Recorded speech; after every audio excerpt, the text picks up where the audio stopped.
अशोक जी ने घड़ी की तरफ देखा। सुबह के 8 बज चुके थे। वैसे तो रोज सुबह 7:30 बजे तक उनको चाय नाश्ता मिल जाया करता था, पर आज किचन में खटपट की आवाज तक नहीं आ रही थी। अपने कमरे से बाहर निकलकर उन्होंने अपने बहू बेटे के कमरे की ओर झांका तो दरवाजा अभी भी अंदर से बंद था। वो समझ गए कि बहू बेटा अभी तक सो रहे हैं। वापस अपने कमरे में आकर उन्होंने अपनी दवाइयाँ देखी तो बीपी और शुगर की दवाई खत्म हो गई थी। चलो जी, हो गई शुरुआत, कभी तो होनी ही थी।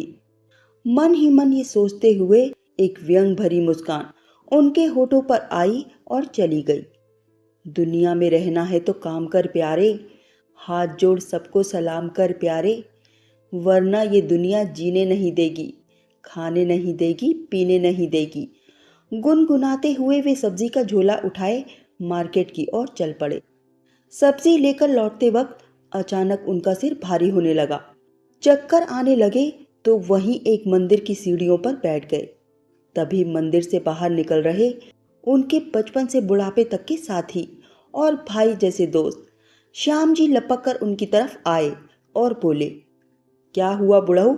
एक पैर कब्र में और एक केले की छिलके पर है, पर तुम्हें तो रोज ताजी सब्जियां ही खानी हैं। अरे, 2-3 दिन की सब्जियां इकट्ठी नहीं ली जाती तुमसे? अपने दोस्त श्याम जी की बात सुनकर अशोक जी थके हुए स्वर में बोले, यार, सामने वाली दुकान से पार्ले जी का एक पैकेट ला दे, लगता है शुगर लो हो गई है।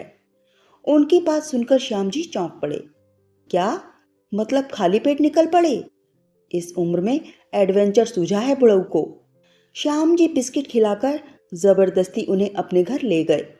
आलीशान घर में वे एक नौकर, एक माली और ड्राइवर के साथ अकेले रहते हैं। जिस बेटे के लिए उन्होंने बड़े चाव से बनवाया था ये घर, वो तो एक गोरी मैम के प्यार के चक्कर में पड़कर परदेश में ही सेटल हो गया था। इसीलिए अशोक जी भी कितने ही वक्त तक डरते रहे थे कि उनके इकलौते बेटे को भी कोई आजकल की लड़की फंसा न ले और उनसे दूर न ले जाए।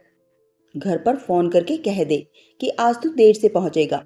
श्याम जी ने अशोक जी को सलाह दी। तुझे क्या लगता है किसी को फिक्र होगी मेरी? राहत की सांस लेने दे उन बेचारों को। अशोक जी तो चिड़े ही बैठे थे। आज बड़ा उखड़ा उखड़ा सा है, नाश्ता कर ले फिर आराम से बता क्या बात है। श्याम जी को अशोक जी की फिक्र हुई। श्याम जी जानते थे कि बेटे की लव मैरिज से अशोक जी खासे नाराज हैं। बहू ने कुछ कह दिया क्या? दिखने में तो बड़ी मासूम लगती है शीतल, और अमित भी सबके सामने पापा पापा करते नहीं थकता। नौटंकी बाज कहीं के। वैसे इंतजार तो तू भी कब से कर ही रहा था कि कब बहू अपने असली रंग दिखाती है और बेटा रंग बदलता है। फिर भी शुक्र मना कि 3 महीने तो ठीक ठाक निकल ही गए। श्याम जी धीमी आवाज में बोले, हाँ यार, जैसे जैसे रिटायरमेंट के दिन करीब आ रहे थे मैं खुद को मानसिक तौर पर तैयार कर रहा था। रिटायरमेंट के तीसरे दिन ही घर के काम संभालने की पूरी तैयारी भी कर ली थी मैंने। पूछा भी था उन लोगों से कि जो भी बिल भरना हो, राशन किराना लाना हो, मुझे बता देना। तो अमित कहने लगा, सब कुछ ऑनलाइन हो जाता है पापा, शीतल ही भर दिया करेगी, आप क्यों परेशान होंगे। पर मैं बेवकूफ़ नहीं हूँ, खूब समझता हूँ। दरअसल वो कहना चाह रहा था कि आप दूर ही रहें। अब मेरी घरवाली आ गई है मेरा घर संभालने के लिए। लेकिन तभी शीतल बीच में बोल पड़ी, पापा जी, अगर आप रोज सुबह ताज़ी सब्जियां ले आएं तो बहुत अच्छा रहेगा। मैंने भी कह दिया, हाँ हाँ क्यों नहीं, नौकर आदमी हूँ जी, पहले सरकार का नौकर था, अब आपका नौकर हूँ। तू ही बता श्याम, इतनी पेंशन आती है मेरी, चाहूं तो अपने लिए नौकर रख लूं, पर कहीं कमबख्त तकिए से मेरा गला दबाकर भाग न जाए, इसीलिए इन लोगों की चाकरी कर रहा हूं। हाथ पैर चले तब तक। अशोक जी भर्राए स्वर में बोले, बेवकूफ, तो सबक क्यों नहीं सिखाता इनको? अकल ठिकाने ले आ। बोल, मेरा घर है, तुम लोग निकलो यहां से। कुछ दिन किराए के मकान में रहेंगे तो होश ठिकाने आ जाएंगे दोनों के। तेरे बेटे की तो प्राइवेट जॉब है ना। श्याम जी तैश में आ गए। उन दोनों से ऐसा कैसे कहूँ यार, दोनों ही मीठी छुरी बने रहते हैं। पापा, आपको कुछ चाहिए? पापा, आपकी तबीयत कैसी है? पापा, आप कुछ परेशान लग रहे हैं। पापा, आज खाने में क्या बनाएं? पापा, कहीं घूमने चले? जताएंगे तो ऐसे जैसे मेरी राय और पसंद इन लोगों के लिए सच में मैटर करती है। खुद तो बाहर जाकर चटर पटर खाकर आ जाएंगे। मेरे लिए वही सूखी सब्जी और रोटी। अगर मैं बाहर खा लूं तो मेरी सेहत पर लंबा चौड़ा लेक्चर मिलेगा। चौकसी रखी जाती है मुझ पर। अरे जब इतनी ही परवाह है मेरी तो सुबह सब्जी, शाम को दूध लाना, पौधों को पानी देना, ये सब क्यों थोपा मुझ पर? और जब काम करवाना ही है मुझसे तो हुक्म करो ना खुलकर। रिक्वेस्ट का नाटक क्यों? ये कहते हुए अशोक जी सोफे पर ढह गए, मानो कुछ और बोलने की ताकत ही न बची हो। बस, बहुत हुआ। मेरे जंगल के शेर को पिंजरे का शेर बना दिया है उन लोगों ने, वो भी बिन नाखून और बिन पंजे का। अरे, मैं तो एक तरह से बे औलाद ही हूँ। ठीक भी है, कम से कम अपने महल का राजा तो हूँ। अब तू सब कुछ मुझ पर छोड़ दे। तेरे बेटे बहू को लाइन पर ना ले आया तो कहना। ट्विटर, एफबी पर हैशटैग भी चला दूंगा। तेरे साथ कुछ भी बुरा करने की वो लोग सोच भी नहीं पाएंगे। श्याम जी जोश में आ गए। तभी डोरबेल बजी। सीसीटीवी में दरवाजे पर शीतल खड़ी नजर आई तो दोनों चौंक गए। तू पीछे वाले कमरे में खिड़की से सटकर बैठ जा। तेरी बहू की तो आज क्लास लूंगा मैं, कहकर श्याम जी तेजी से कमरे से बाहर निकल गए। नमस्ते अंकल, आपने पापा को कहीं देखा है क्या? शीतल ने बड़ी विनम्रता से श्याम जी से पूछा तो वो अनजान बनते हुए बोले, नहीं तो, घर नहीं पहुंचा क्या आज? रास्ते में ही टपक गया क्या? अंकल प्लीज ऐसा मत कहिए। भगवान उन्हें बिल्कुल ठीक रखे। मैं आती हूँ एक बार और मार्केट में तलाश करके। शीतल की आवाज में दर्द और थकान महसूस कर श्याम जी का दिल नहीं हुआ उसे और ज्यादा परेशान करने का। वो नरमी से बोले, फिक्र मत कर बेटा, आज मार्केट में ही नाश्ता कर लिया हमने।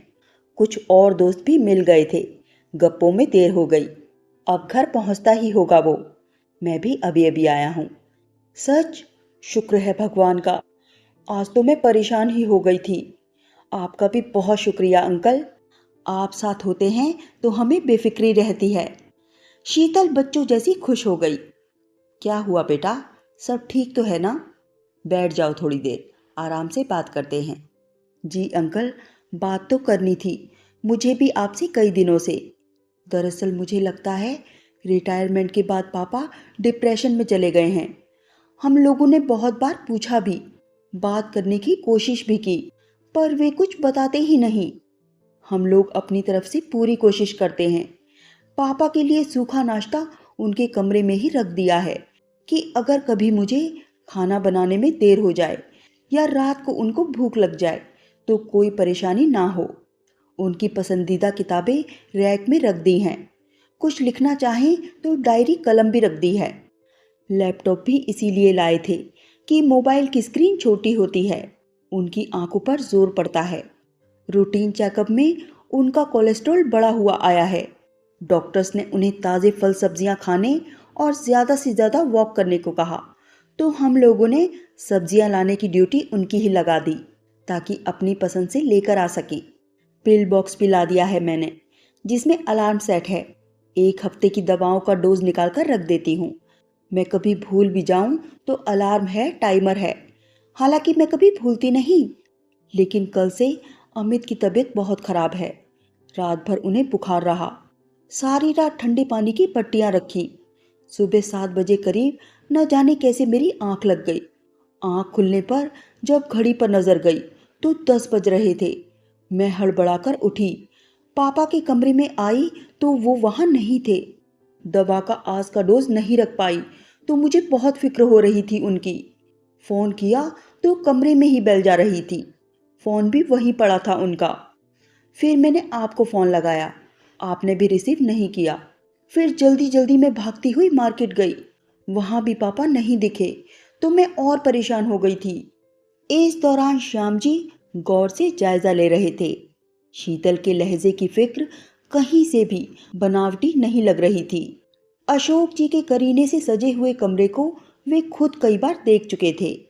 अब वे फैसला नहीं कर पा रहे थे कि इस मासूम सी परेशान हाल लड़की को समझाएं या अपने दोस्त को।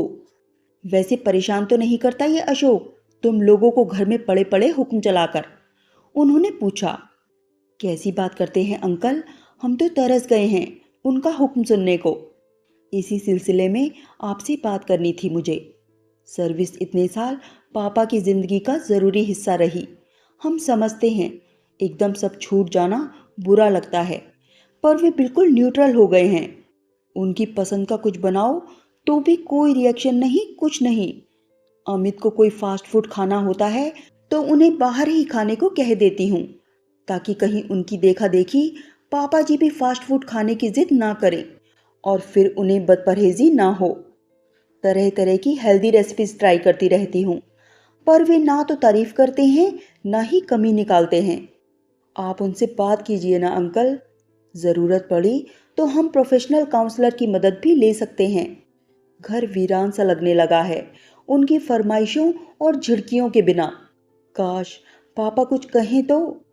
अपनी बहू की बातें सुनकर अंदर बैठे अशोक जी के गालों पर खामोशी से दो आंसू ढुलक आए। अरे किसी की मदद की जरूरत नहीं श्याम के होते हुए। बस उसने संजीव कुमार या राजेश खन्ना की फैमिली ड्रामा वाली फिल्में ज़्यादा देख ली हैं, या हो सकता है वो बचपन से ही मीना कुमारी बनने की इच्छा रखता रहा हो। और इस कमबख्त बागबान फिल्म ने तो पूरी एक जनरेशन बिगाड़ दी है। शुरू से एंड तक सब कुछ गलत। और फिर ये बुढ़े लोग बच्चों को शक की नज़रों से देखने लगते हैं। बैन लगना चाहिए, केस होना चाहिए इस बागबान, अवतार और स्वर्ग टाइप फिल्मों पर तो। श्याम जी हंसते हुए कहते चले जा रहे थे। श्याम जी के लंबे चौड़े भाषण पर शीतल हंस पड़ी। रुको, अभी बात पूरी नहीं हुई। फीस लगेगी अशोक को ठीक करने की।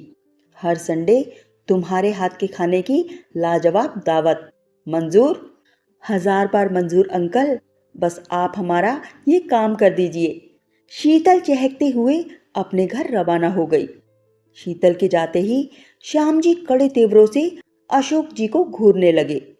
तुझे नहीं लगता इट्स द हाई टाइम जब हम बुड्ढों को भी अपने बच्चों पर अविश्वास, रिटायरमेंट के बाद की हीन भावना, खुद को विक्टिम साबित करने और बच्चों पर इमोशनल अत्याचार करने से बाज आ जाना चाहिए। यार, लोग कहते हैं कि 90% लव मैरिज सफल नहीं हो पाती। ये नहीं कहते कि 90% लव को मैरिज में बदलने ही नहीं दिया जाता, और बदल गई तो जमाना तैयार बैठा होता है बातें सुनाने को, जज करने को। और करो लव मैरिज, अब भुगतो खुद ही। या तो दोनों की आपस में ना बने, और बन जाए तो फिर और किसी की उनसे ना बने। ऊपर से आज की जनरेशन बेपरवाह है, ये बात मैं भी मानता हूँ। हम लोग सोचते हैं कि आजकल की लड़कियां क्या सुगड़ बहुएं बनेंगी, पर शीतल बिटिया ने तो आज मेरी सोच ही बदल कर रख दी। तू खुद सोच यार, इतने पूर्वाग्रह तो पाल रखे हैं लड़कियों ने ससुरालों के प्रति और ससुराल वालों ने अपनी बहू के प्रति। पर समझना तो दोनों को ही पड़ेगा। श्याम जी कहते चले जा रहे थे, पर अशोक जी कुछ भी कहने, करने या सोचने की पोजीशन में नहीं थे। सारी बातें जो जैसी थी और जैसी उन्होंने समझ रखी थी, ख्यालों की मिक्सी में घूम रही थी। जब दोनों घर पहुंचे, शीतल बेहद बेचैनी से बरामदे में ही चक्कर काट रही थी। पापा को देखकर उसने राहत की सांस ली। अमित अब कैसा है बेटा? उन्होंने आते ही पूछा। जी अब काफ़ी बेहतर हैं, सो रहे हैं अभी।